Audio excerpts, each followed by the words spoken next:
I'm Jenny Hutt. If this is the first treadmill video of mine you're seeing, let me explain. A few years ago, I was fat, like really fat. If you Google me, Jennifer Hutt, weight loss, fat, too many pictures will come up. Far too many for me to be comfortable about, but what am I gonna do? So now that I'm not fat, and it's been about 2 years that I've been this weight, give or take a few pounds, I do everything I can to never be fat again, and that includes working out a lot. And as a busy working mother, I've had to get super creative about my exercise routine and finding time to do it. One way has been to do whatever desk work I have while being on the treadmill. So I keep my computer here with this thing called a surf shelf. It attaches to the computer. It hangs it. You can go to Amazon.com and see it. It's called a surf shelf. It's only $35. Totally worth your while. I attach my computer to it, and I can have conference calls and meetings while on the treadmill, and I can talk to my friends while on the treadmill, and I do all of my social media while on the treadmill, or much of my social media while I'm on the treadmill. And this is kind of morphed into then the treadmill videos, because I figured I could tell stories, I could answer listeners' questions while being on the treadmill, and it just gave me more incentive to be on the treadmill because I had an extra job to do while I was on it. And I know there are many moms who feel like, and many people who feel like they have no time to work out, but my gosh, working out clears your head. It's not just about weight. For me, it really quells my anxiety. Got a lot of anxiety, and I have a feeling it'll probably help you too. So here is what you can do if you feel like you have no time to work out. You can get a surf shelf, do your busy work from the treadmill. That's one thing. Put on loud music and just dance. Just dance. Be silly. Your heart rate will go up. You'll be happy. Go to a soul cycle class if you can. Bar method class if you can. If you can't get to a class, then go up and down your stairs 6 times. Pretend you forgot something. Play games with yourself to get you to move more. Park far away from the supermarket or any store, which is frankly an old Weight Watchers trick, but a good one, because the more you move, the better you're gonna feel. And then in dealing with everything else that gets us so overwhelmed, especially this time of year because it's back to school, oh my gosh. At least if you're physically active, you'll have more, in a way, of a mental capacity to deal with all the other craziness, like scheduling your kids. So this is one thing that I do. Every time I schedule my kids for something, I invite my husband when I put it in my smartphone, when I put it in my iPhone. So my husband gets it on his calendar, I get it on mine.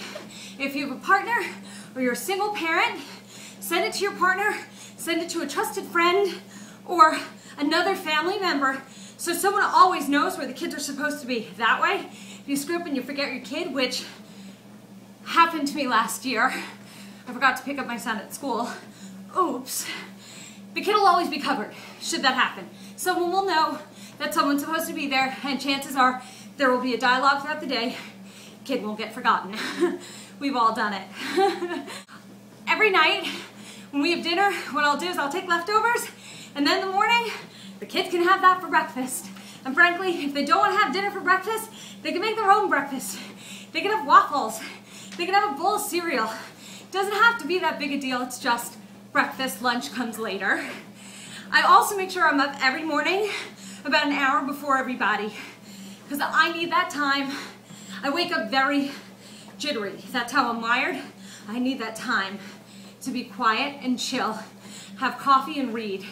And I'm telling you, if you're a mom, you will benefit from doing that. I promise you that early morning me time, it's like the greatest gift I can give myself. Okay, the greatest gift would be diamonds, but I'm not doing that.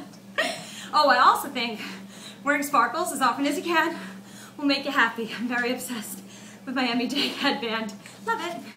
I also tell my kids that I am super flawed and have often days where I just feel ooky and emotional, and I think that my candor with my children frees up their own feeling badly, because they don't ever think that I'm upset or disgruntled because of them.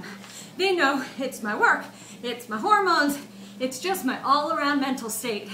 And I feel like making sure that they know they're not doing anything wrong and I love them so much really impacts their day-to-day. And trust me, things don't always go smoothly. Some mornings I literally laugh and scream and then laugh again, all in the same breath. I also make sure to get what I need, and you need to do that too. So if it's really important to you to get a manicure, pedicure, take the time to do it. Find cash somehow to hire a babysitter and go do what you need to do to make yourself feel okay. When we feel okay, our kids are going to end up feeling more okay. Most important, give yourself a break. Mothers are so judgmental of ourselves and each other. Get rid of that mentality. Support one another and support yourself. And know that as long as you're trying to do right by your kids, chances are you're basically doing right by your kids. And your kids, because you're making the effort, know that you love them and care enough to make the effort, so when you fall up short, not such a big deal. Believe me, I know, because I fail once, twice a day. And be gentle with yourself and try to laugh and have a good time. As my kids say, YOLO, you only live once. Please go to justjenny.com and check out my Just Jenny show on SiriusXM. Bye-bye.